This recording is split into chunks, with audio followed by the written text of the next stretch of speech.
tolong jangan belikan saya mobil baru. Itu aja, jangan belikan saya mobil baru ke Pak PJ, jangan, nggak usah. Saya juga punya mobil sudah cukup, nggak usah lagi. Jadi jangan identik setiap pemimpin baru mobil baru, jangan lah.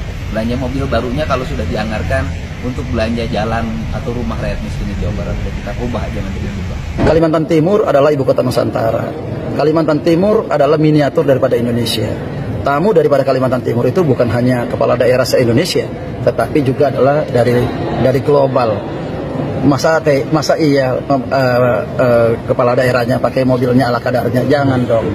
Iya kan? Jaga dong marwahnya Kaltim. Ini marwahnya Kaltim, marwahnya masyarakat Kalimantan Timur. Mobilnya ada di Jakarta. Iya, mobilnya di sini nggak ada. Mobil saya mobil pribadi. Jadi kepada seluruh masyarakat Kalimantan Timur, mohon doanya agar kita tetap dikuatkan, kita menjalankan amanah. Terima kasih. Yang akan berjuang untuk semua rakyat. Saya minta Dedi Mulyadi dan Dani Wiranata agar segera dibantu, didukung supaya bisa membantu saya di pusat, bisa membantu saya di Jakarta untuk kita bela rakyat Indonesia. Terima kasih. Terima kasih Pak, salam buat Bapak. Masa iya kepala daerahnya pakai mobilnya ala kadarnya, jangan dong. Jaga dong marwahnya Kaltim. Ini marwahnya Kaltim, marwahnya masyarakat Kalimantan Timur.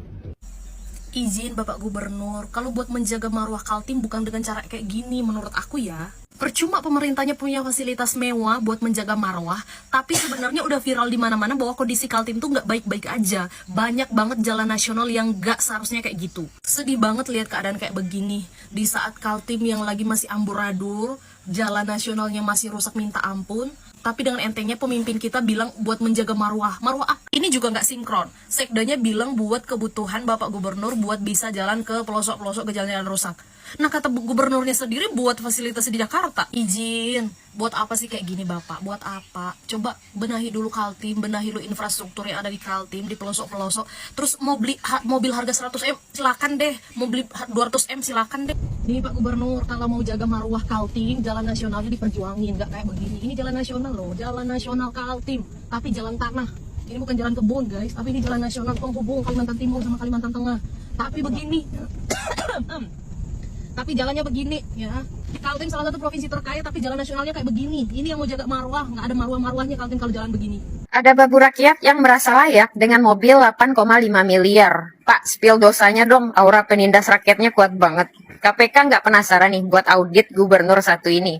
Enak kali ya jadi wakil rakyat ini ku tengok. Nggak malu pakai mobil 8,5 miliar buat lewatin jalan rusak. Pak, naik keranda juga bagus loh. Bulan puasa jago banget bikin orang kesel.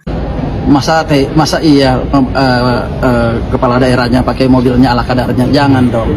Iya kan? Jaga dong marwahnya Kaltim. Ini marwahnya Kaltim, marwahnya masyarakat Kalimantan Timur. Nasihatnya itu agamis banget lagi. Kita sedang berpuasa, tolong jangan banyak gibahnya. Nggak sadar sama kelakuan sendiri yang kesetanan. Pinter banget bersilat lidah.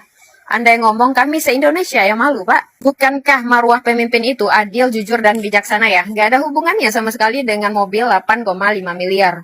Rakyat Kaltim ada yang bangga nggak sih Bapak Gubernurnya pakai uang 8,5 miliar buat beli mobil? Coba komen.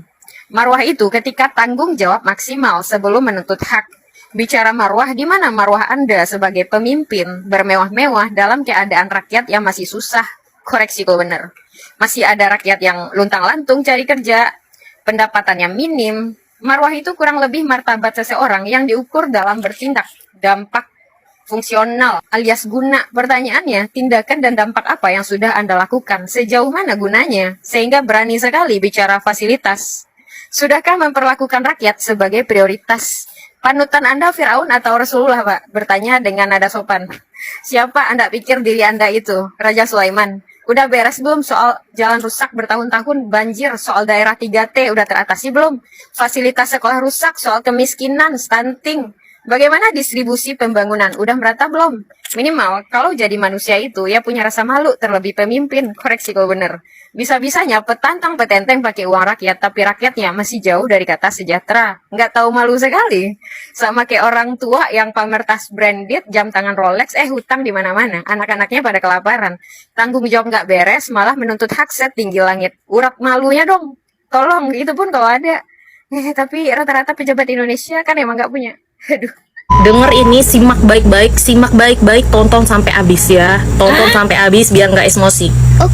Ini kan rame isu ini dan bahkan sampai ke nasional ini, masyarakat bilang ini kok efisiensi. Mungkin apa tanggapannya? Saya lihat efisiensi dalam jangka panjang, bukan dalam rangka kita beli misalnya harganya mahal daripada kita beli yang ada sekarang sebenarnya masuk bengkel. Itu tidak efektif dari segi waktu, tidak efektif dari segi biaya, dan tidak efektif. Masa bisa-bisa penempatan anggarannya tidak sesuai karena kita tidak kunjungan. Nah, Pak Gubernur ini dia mau lihat, dia pikir lihat di bandara Mahulu, dia percepat apa, kenapa, dan seterusnya. Kita lihat kenapa kok bangunannya 2 jalur kok dijadikan 1 jalur, dan itu banyak ditemukan. Jadi temuan, dan itu saya kira yang turun bukan hanya gubernur, semua SKP panjang itu, dan itu memang perlu effort menurut saya kira itu. Bapak Ketua DPR, mending saran aku diam-diam dulu deh, nggak usah kasih statement ini itu dulu deh. Aneh banget cara mikirnya, nggak logis banget. Masa iya cuman untuk menghindari perbaikan mobil harus beli mobil seharga 8M gitu? Emang selama 5 tahun menjabat perbaikan mobil lebih dari 8M? Maksudnya kalau beli mobil murah, mobil yang seadanya gitu, yang nggak seadanya banget juga, emang biaya perawatannya 5 tahun ke depan itu bakal lebih dari 8M? Ih, nggak masuk akal banget.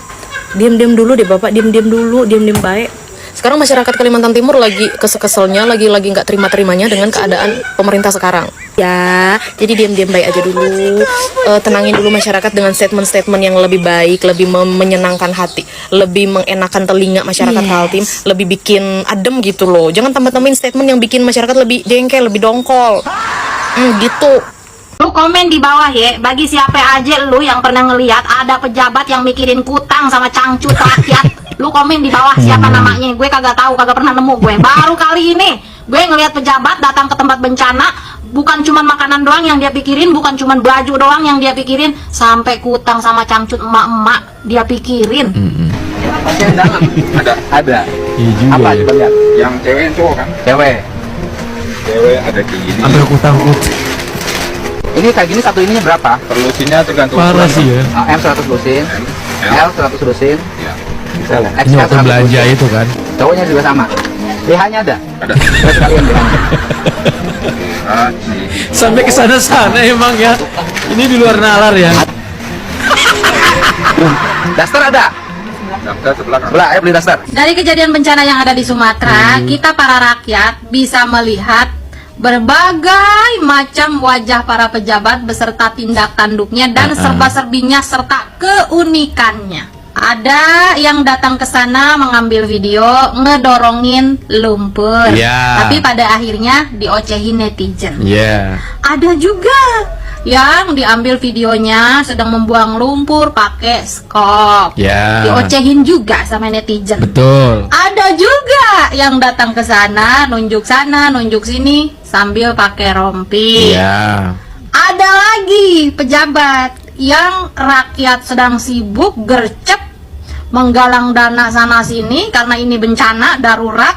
Yang namanya bencana kan ya di luar prediksi, di luar nalar manusia. Kita nggak tahu kapan terjadinya, dan pada saat itu kita juga nggak tahu sedarurat apa dan seberapa banyak korban yang butuh pertolongan. Betul. Makanya rakyat gercep nih, termasuk Peri Irwandi menggalang dana langsung diluncurkan ke sana untuk menolong korban yang ada di sana. Tapi ada para pejabat bukannya gercep nolongin ke sana, tapi justru malah sibuk bikin aturan dan regulasi.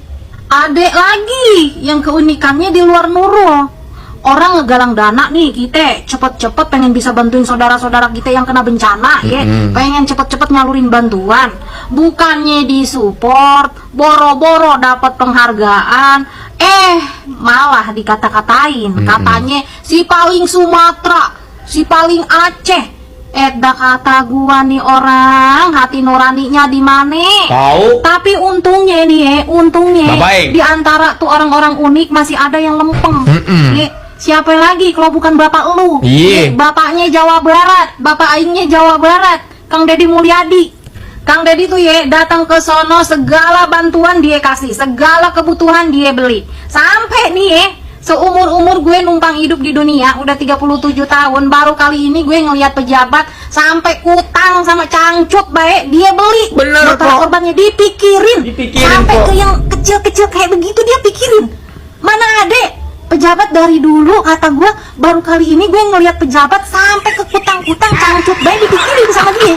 Buat warga Jawa Barat, jaga bapak lu baik-baik ya. Bapak lu itu bapak yang terdebes di antara bapak-bapak yang lain ya. Kalau lu punya bapak kayak begitu, masih lu demo, lu masih ngeluh, lu masih nyari-nyari kesalahannya, kebangetan lu. Ya, kebangetan. Mau bapak yang kayak bagaimana lagi lu. Ini jujur baik nih ya, di lubuk hati gue yang paling dalam, gue menunggu-nunggu kapan nih ya Kang Deddy bisa jadi bapaknya Indonesia, bukan cuma jadi bapak aingnya Jawa Barat doang.